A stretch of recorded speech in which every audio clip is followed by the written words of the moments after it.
The European Union and the United States have jointly placed their strongest pressure yet on Russia. Our Kim Hyun-bin is at the news center with more details. So Hyun-bin, what do these new sanctions entail to put further pressure on Moscow?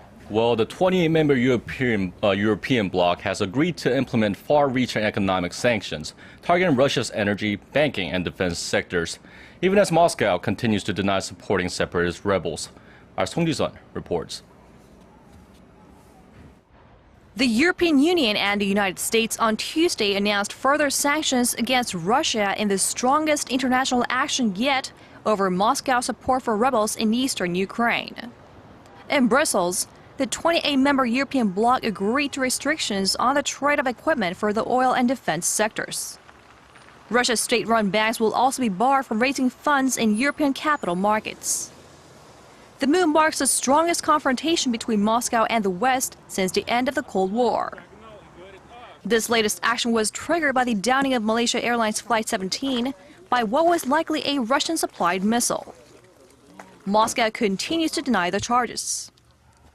The U.S. also imposed sanctions on Moscow by banning Americans or people in the U.S. from banking with 3 Russian banks.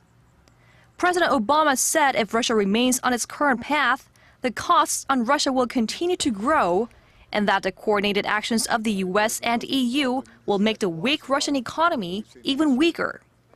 The sanctions could cost Russia some $30 billion this year, according to online media EU Observer. But if Moscow slaps back with similar action, the EU could suffer damage estimated at $55 billion. To mitigate the impact on the European economy, the new sanctions will not affect previous contracts, and Russia's natural gas, which powers European industry and lights its cities, has been spared. Russia is the world's biggest exporter of natural gas and the second biggest exporter of oil. Song Ji-sun, Arirang News.